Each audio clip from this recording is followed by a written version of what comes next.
Hello everybody and welcome back to the channel. My name is Amanda N and today we're going to talk about zombies. Can they actually be real and to what extent? So before we get started, thank you all so much for your patience. I wasn't able to have a video last week because my dog has been really sick. She is going to need surgery pretty much as this video is released. It's likely going to be the same day. We're still not 100% sure yet, but anyway, so for the next couple of weeks, things are going to be a little bit rough for me. I apologize if I do miss another upload, but I'm hoping that doesn't happen. I'm hoping this one makes it out on time, but, no promises for the next couple of weeks, I'm afraid. Also, if you notice any audio quality change, let me know. Hopefully it's better. Hopefully you guys like this one better, because this microphone certainly is a lot nicer than my old one. But anyway, today's video will be relatively short, a little bit more casual. Next week, I'm going to talk about zombies in wildlife and how it really can exist in parasites, but today let's talk about zombies in humans. Can they really happen? Real, just a legend? Well, that answer is a little bit of a gray area. They sort of could potentially happen, but only to a certain extent. Of course, I don't mean those cases where someone has buried a loved one, they're at the funeral only for the loved one to wake up. That's a really bad misdiagnosis, a horrifying one at that, but what about someone being real and truly dead, then coming back to life? Well, back in 1997, Dr. Duyan and Professor Littlewood actually examined 3 Haitians that were said to be zombies from the people within their community.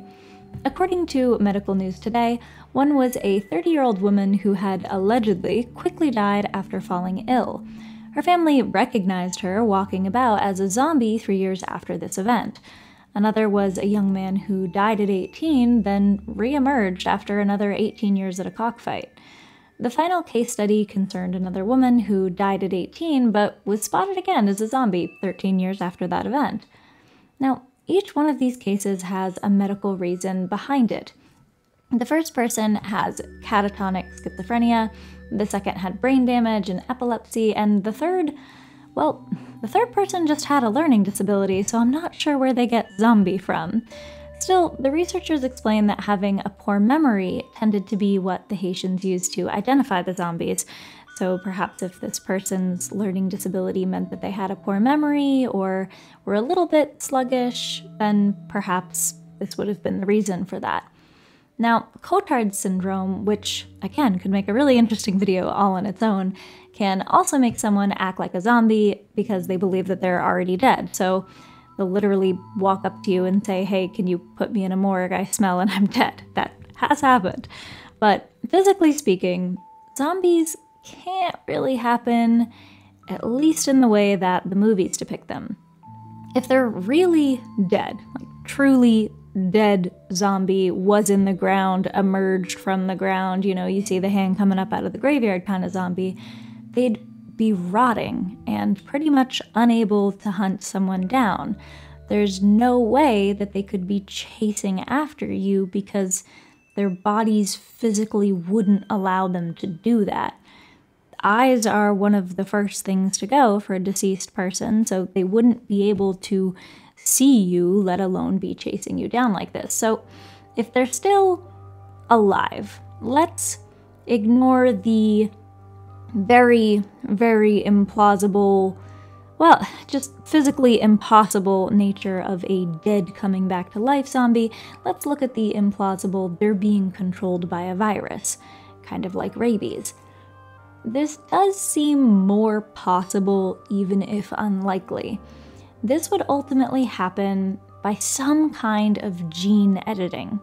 So essentially, bioterrorists, biological terrorists, would have to design viruses that could alter our behavior. The Conversation actually has a really interesting article about this, which came out pretty recently, and it kind of explains how COVID has definitely got us thinking about these kinds of viruses more as a whole. Now, these viruses don't exist in humans yet, although rabies is the closest thing we know to it. It makes people literally afraid of water. I mean, it truly creates delusions and I guess just losing control of yourself. I've watched documentaries about rabies. I have a weird fascination in like Gianna, the one person who's survived rabies. I think her case is really interesting. She was put in a medically induced coma to survive it. There's people that say Edgar Allan Poe had rabies. I mentioned that in a previous video. So really interesting stuff because rabies really can change the way that you act. So is there any way for this to happen in us in a zombie scenario? Well, it would have to be gene editing, or it could be not just genome editing, but I guess this is going to sound a little sci-fi, but if someone had some kind of computer chip in their brain, you know, we're talking way in the future, sci-fi, maybe somebody hacks it, changes the way that you act, those kind of things could sort of emulate zombie behavior, potentially, but zombies in the dead coming back to life way, it just doesn't seem likely. So anyway, how do we prevent this? How do we prevent any kind of bioterrorism and zombie nature? Well, the conversation states that ideally specific provisions in international instruments could be revised and adapted to the changing environment. So a moratorium on experimenting with gene editing, things of that nature, or allowing experimentation strictly for benefiting human health could help. In June, a WHO expert committee published 2 reports that made recommendations about how human genome editing could be governed with the appropriate institutional, national, and global level, with framework that incorporates structures of governance that already exist in different countries. So, in other words, we could already have some sort of law in place that says, hey, you can't use this for, you know, editing people's genes and turning them into zombies, but the concerning part of it is that they don't have the force of law. So the WHO can't exactly hold people accountable. They can't. They can say you need to do this, but they aren't necessarily the law. We've seen this before where technology has kind of outpaced the legal system. We've seen that with deep fakes, for example, how it's really not illegal to post a deep fake, but to pretend to be someone else and creating, you know, for example, explicit material using someone else's face, things of that nature, it enters a really gray legal area that we're still making laws for that haven't really been enforced. I mean, even, you know, revenge porn laws, for example, those are pretty recent, you know, compared to how long revenge has been around. It's just that we found new ways to enact it, new ways to use technology against people. So if this sort of bioterrorism zombie thing existed, it would probably be because it outpaced our laws. So I'm really interested to see if this could potentially happen, if the legal system could be outpaced by some form of bioterrorism and genome editing. I really don't think I want to find out though.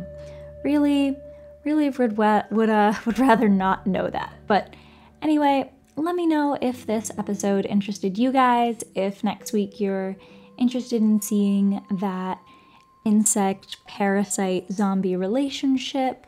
I hope you liked this casual video. Thank you again for your patience because oh my gosh, it has been a heck of a couple weeks. And let me know if you like this microphone better. Give this video a like and subscribe, and I will see you in the next one. Bye, guys.